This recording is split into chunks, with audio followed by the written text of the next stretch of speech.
اصل دجال جو ہے نا، یاد رکھو، وہ تو ایک ہے، وہ تو علامات قیامت میں سے ہے کہ دجال ظاہر ہوگا اور پوری دنیا میں گھوم جائے گا، کوئی جگہ نہیں جہاں وہ نہ جائے گا۔ صرف اللہ تعالیٰ نے حرمین شریفین مکہ اور مدینے کو اس سے محفوظ رکھا ہے۔ حضور نے فرمایا الا انقابها الملائکہ، دجال آنے کی کوشش کرے گا لیکن سرحد پہ فرشتوں کا پیرا ہوگا، وہ مار مار کے بھگا دیں گے اس ظالم کو۔ لیکن وہ فتنہ اتنا بڑا ہوگا نا، نعوذ باللہ، کہ خشک دریا کو کہے گا چلو، اسی وقت دریا بہہ جائے گا۔ زمین سے کہے گا خزانے نکالو، زمین سے خزانے نکل آئیں گے۔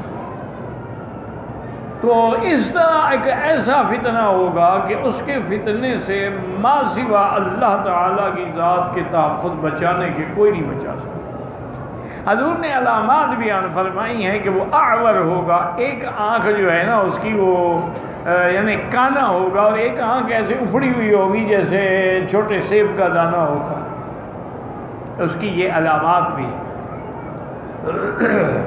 اور وہ دجال جو ہے نا، یاد رکھو، یہودیوں سے ہوگا، وہ یہودیوں کا امام بھی وہی دجال ہوگا، اور اللہ تبارک و تعالیٰ پھر اس کے لیے حضرت عیسیٰ ابن مریم کو اتاریں گے۔ حضرت عیسیٰ ابن مریم جو آسمانوں پہ بیٹھے ہیں، اللہ ان کو اتاریں گے، اور وہ دمشق میں ایک مسجد ہے اپنا، اس مسجد کے شرقی مینارے کے اوپر آ کے حضرت عیسیٰ علیہ السلام اتریں گے۔ لَيَنزِلَنَّ عِيسَىٰ ابن مریم علی مینارۃ بیضاء شرقیہ دمشق، حضور نے فرمایا کہ وہ اس مینارے پہ اتریں گے، اور فرمایا میں دیکھ رہا ہوں ایسے اتریں گے کہ جیسے دو فرشتوں کے کندھوں پہ ہاتھ رکھے ہوئے ہیں، اور حضرت عیسیٰ علیہ السلام کے بالوں سے پانی بھی ٹپک رہا ہے، گویا ابھی ابھی جنت سے غسل فرما کے آ رہے ہیں۔ یعنی حضور نے وہ منظر بیان فرمایا۔ کیوں؟ عیسیٰ ابن مریم تو رسول ہیں، کلمۃ اللہ ہیں، روح اللہ ہیں، لیکن وہ نئے نبی نہیں ہیں، وہ پہلے نبوت ان کی گزر چکی ہے۔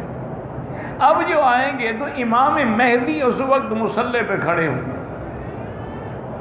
تکبیر ہو گئی ہوگی، صفیں درست ہو رہی ہوں گی، امام صاحب نماز کے لیے تیار ہوں گے، عیسیٰ ابن مریم آ جائیں۔ جب وہ دیکھیں گے کہ بھئی وہ، ان کو بھی تو پتہ تھا نا کہ عیسیٰ علیہ السلام نے اترنا ہے، اترنا بھی اسی مسجد میں ہے اور اسی مینارے پہ ہے، تو وہ سمجھ جائیں گے بھی یہ عیسیٰ علیہ السلام ہے، تو وہ مصلی سے ہٹیں گے۔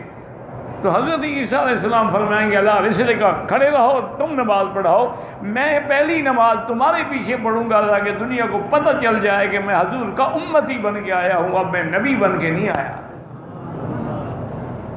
اب میں حضور کا امتی ہوں۔ اب آپ اندازہ کریں، اسی سے ایک مسئلہ بھی سمجھ لیں، اگر اللہ کرے شاید آپ کے دماغ میں آ جائے کہ جب نبی اور رسول آ جائے تو پھر کوئی مصلی پہ کھڑا نہیں ہو سکتا، ہاں اگر وہ خود حکم دے کہ بھی تم پڑھاؤ۔ ہمارے ہاں تو ماشاء اللہ جناب حضور بھی آ جاتے ہیں مصلی پہ، مولوی کھڑے ہیں، میلاد کے جلوسوں میں حضور کو بھی بلا لیتے ہیں، لیکن مصلی پہ ہمارا مولوی بیٹھا ہوا ہے۔ انا للہ و انا الیہ راجعون۔ اللہ کے بندے اگر خاتم الانبیاء آ جائیں تو وہ تو آدم سے لے کر عیسیٰ تک کوئی مصلی پہ کھڑا نہیں ہو سکتا۔ معراج کی رات مصلی پہ کون کھڑے ہوئے ہیں؟ سرکار دو جہاں کھڑے ہوئے ہیں، تمہارے بعد آ کے مولویوں کے پیچھے نماز پڑھتے ہیں۔ انا للہ و انا الیہ راجعون۔ بس اللہ ہدایت دے۔ بعض اوقات آدمی الحب یعمی ویصم، اس لیے کہتے ہیں کہ محبت آدمی کو اندھا بھی اور بہرا بھی کر دیتی ہے۔ محبت میں آگے، غلب میں آگے نبی کو خدا بنا دیتی ہیں اور خدا کو چھٹی پہ بھیج دیتی ہیں۔ تو اب عیسیٰ ابن مریم جو آئیں گے تو میرے آقا نے فرمایا کہ وہ کام کیا کریں گے؟ آپ نے فرمایا کہ عیسیٰ علیہ السلام جب آئیں گے ایک کام تو یہ کریں گے کہ انہو یکسر الصلیب، وہ صلیب کو توڑیں گے اور عیسائیت کی قوت کو ہمیشہ کے لیے ختم کر دیں گے۔ اور فرمایا کہ وَيَقْتُلُ الدَّجَّالَ، اور عیسیٰ ابن مریم دجال کو بھی قتل کریں گے۔ وہ اس کو تلاش کرتے کرتے آئیں گے۔ باب لد ایک جگہ ہے، ابھی بھی ہے وہ اسرائیل میں، اس جگہ کا نام ہے باب لد۔ یہ اسی جگہ بڑا انتظام کر رہے ہیں، چونکہ دجال ان کا امام ہے نا، اس نے وہیں آنا ہے۔ یہودی اس کے لیے ماشاءاللہ بڑے منتر بنا رہے ہیں، انتظار کر رہے ہیں کہ ہمارا امام آ رہا ہے۔ تو حضرت عیسیٰ علیہ السلام جب یہیں آئیں گے اور دجال جب دیکھے نا عیسیٰ علیہ السلام کو، حضرت نے یذوب کما یذوب الملح فی الماء، ایسے گل جائے گا جیسے نمک پانی میں گل جاتا ہے۔ تو آپ لیکسرن الصلیب ویقتل الدجال ویضع الجزیۃ، جزیہ ختم، یا ایمان لے آؤ یا تلوار سے مقابلہ کرو۔ اور فرمایا وَيَمْلَأُ الْأَرْضَ عَدْلًا وَقِسْطًا، اور پوری زمین کو انصاف سے بھر دے گا۔ اور حضور نے فرمایا کہ جب زمین میں انصاف ہوگا تو اللہ زمین کے برکات و ثمرات کو ظاہر کر دیں گے کہ بندہ تصور بھی نہیں کر سکتا۔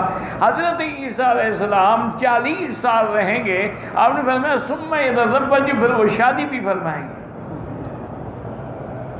اور اس کے بعد آپ نے فرمایا کہ پھر وہ میرے مدینہ پاک میں آئیں گے، حتیٰ یموت فی المدینہ ویدفن فی روضتی، ان کو موت مدینے میں آئے گی اور میرے روضے میں دفن ہوں گے۔ اس لیے یاد رکھیں کہ اب جو روضہ مبارک ہے نا، اس میں تو ایک مزار میرے آقا کی ہے، ایک سیدنا ابو بکر ہیں، ایک سیدنا عمر ہیں، یہ 3 تو موجود ہیں نا، لیکن چوتھی جگہ خالی رکھی ہوئی ہے۔ ہذہ قبر عیسیٰ، موضع قبر عیسیٰ ابن مریم، وہ عیسیٰ ابن مریم کی قبر کی جگہ ہے۔ اس لیے میرے آقا نے فرمایا کہ جب قیامت قائم ہوگی، ساری دنیا سے سب سے پہلے میری قبر مبارک کھلے گی۔ وَهَكَذَا نُبْعَثُ يَوْمَ الْقِيَامَةِ، اور ہم اس طرح قیامت میں اٹھیں گے کہ میرے ساتھ عیسیٰ ہوں گے، دائیں ابو بکر ہوں گے اور بائیں عمر ہوں گے رضی اللہ تعالی عنہ۔ ثم آتی علی باب البقیع الغرقد، پھر میں ان کو لے کے جنت البقیع کے قبرستان میں آؤں گا، اور جنت البقیع کے قبرستان کی قیادت کون کریں گے؟ حضرت عثمان غنی رضی اللہ تعالی عنہ۔ اور آپ نے فرمایا کہ ثم انتظر اہل مکہ، پھر میں مکے والوں کی انتظار کروں گا کہ مکے والے بھی تو چل پڑے ہیں نا قبروں سے اٹھ کے۔ تو جب وہ مدینے میں آ جائیں گے، یعنی اس وقت بھی مکے والے مدینہ جائیں گے۔ شان دیکھیں نا جی، یہ نہیں کہ حضور مکے آ جائیں، نہیں، مدینہ مکے والے مدینہ منورہ جائیں گے۔ فرمایا اذہم علی یمینی واہل المدینہ علی شمالی، میں مکے والوں کو اپنے دائیں ہاتھ پہ رکھوں گا، مدینے والوں کو بائیں ہاتھ پہ۔ ثم اسوقہم الی المحشر، پھر ان کو لے کے میں میدان شام، میدان حشر کی طرف چلوں گا۔ تو صحابہ نے پوچھا یا رسول اللہ، آپ مکے والوں کو داہنے ہاتھ میں رکھیں گے؟ فرمایا ہاں، وہ تو مہمان ہوں گے نا میرے، وہ تو مہمان، سال تو میرے گھر والے ہیں مدینے والے، تو جب آدمی مہمان آتا ہے تو اس کی عزت کریم زیادہ کرتا ہے۔ تو اس لیے ہمیشہ یاد رکھیں یہ تو ہے دجال اکبر، لیکن اور بھی دنیا میں دجاجلہ ہیں، یاد رکھو۔ اب دنیا میں کئی دجال ہیں، جیسے قادیانی پیدا ہوا، مسیلمہ الکذاب پیدا ہوا، اسود انسی پیدا ہوا، اور اسی طرح کتنے دجال ہیں۔ بعض نے حدیث کا انکار کیا، بعض نے قرآن کا انکار کیا، بعض نے صحابہ کا انکار کیا، بعض نے اہل بیت کا انکار کیا، بعض نے دین اسلام کا انکار کیا۔ تو یہ سب ایک قسم کے دجال ہیں جو لوگوں کو گمراہ کر رہے ہیں۔